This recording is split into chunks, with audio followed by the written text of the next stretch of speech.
There's nothing wrong with blue collar work, but you always have to trust your spidey sense. This was back before COVID, just around the time the job application process was beginning to become incredibly out of hand. So I applied for this position, production position, figured, hey, it could be something. Starts off low pay, but it might be a good environment. You can stay there for a couple of years, manage your expenses. Life could be good. To begin, I was called a couple of weeks, if not more than a month after I applied for the job. I got a call back that I missed, and I had to play, it wasn't even phone tag, I had to call several times just to get the person on the phone, to get the recruiter on the phone. And what I was hoping would just be like a quick interview turned into onboarding or applying. I don't even know what it was. I had a meeting at first with the head boss man. Big office, we're looking for quality people that are going to be here for a long time that we can invest in. And it's like, okay, I like hearing all that. That glimmer of hope started glimmering, maybe even sparking a little bit. I had what I considered a productive and even pleasant conversation. We talked about the company, we talked about my skills, work history, we talked about his life. Seemed like a legit recruitment. Didn't even quite seem like an interview. It just seemed like, oh, I'm going to handshake my way into a job. Then he said, well, we got to get you scheduled for testing. And that was the second time I had to come back. Since I had such a positive meeting with the big boss, I didn't have anything else to do at the time. I filled it out. I don't remember if it was online or if I actually had to hand it in, because I would have to count that as another meeting, going back to the actual office to drop it off. I figured if this is a company where I'm going to spend years and years, if not the rest of my professional life, I better answer everything honestly. I did, and then I got another call for another meeting, which had to be scheduled with their security personnel. I'm like, what? So at this point, the absurdity of the situation is taking over, so I just agree to whatever they say. Why not? Let's see where this goes, I figured.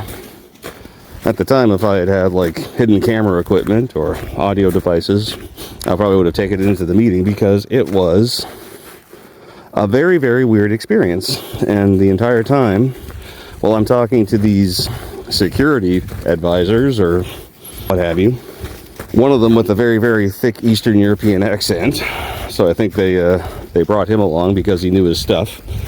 Well, this is kind of cool. They're just...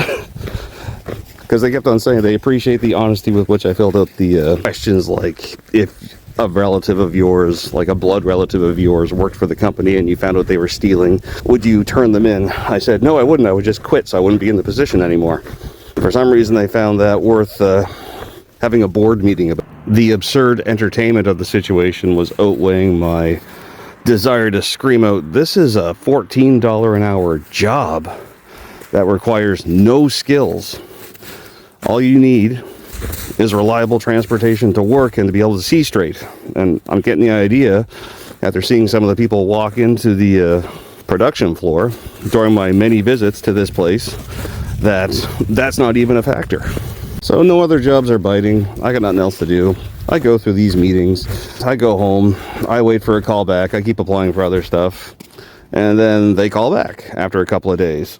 Here comes the next trip to the office. I got to do a P test for drug screening. And I'm like, I've applied to or worked at places that require drug screening. I know exactly the kind of workforce you have. This is ridiculous.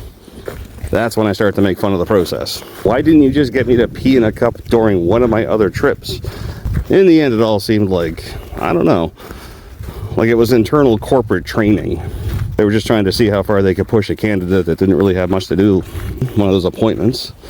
I don't remember which one. I did go outside and all my car windows were down. My doors were unlocked and the hood of my car was up. So I don't know what the hell was going on there. Nothing was missing. I didn't have anything of value. Like I said, to me the whole situation just seemed absurd.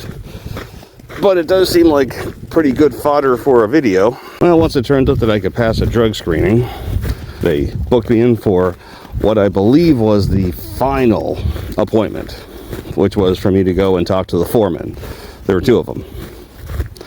So I think at this point I've been to the office 6 or 7 times over the space of a month and a half. for a $14 an hour entry-level unskilled labor job. But then came the other major issue that a lot of people looking for a job face. I was handed off to people that had nothing to do with the recruitment process. Here, we found a guy. He's all yours. Yeah, around the third visit to the office, my spidey sense was tingling. But once the handoff happened to the shop foreman, that's when I really should have paid attention. That's when it started to blare. But by that point, I think this was one of their objectives with the lengthy interview process. I felt like I had already put that much into the application. All the visits, all the interviews, all the wackiness. It was not, in fact, worth it. And the major problem stemmed from the disconnect between the recruitment process and the people actually on the ground. Number one, they didn't want to train anybody. I might do another video about the entire week and a half that I spent at that place after the almost 2 months of application process. But suffice it to say, the utter disconnect between who hires you and what happens once you're on the floor at a company. I've had that experience more than once, and I should have followed my spidey sense as soon as it started tingling. Other than making a video about the absurdity of the experience and hopefully encouraging people out there when applying for a job and going through a troublesome application process to listen to their spidey sense. You know, pay attention to that tingle. If you get a bad feeling at a place, it's time to reevaluate what you're doing there. But at least some of these experiences have led me to adding some color and flavor to the books I write. The latest of which is Larry's Cabin, which was released yesterday and is available wherever ebooks are sold. Google, Kobo, Apple, you name it. Search it up. Take a look. There's free samples out there.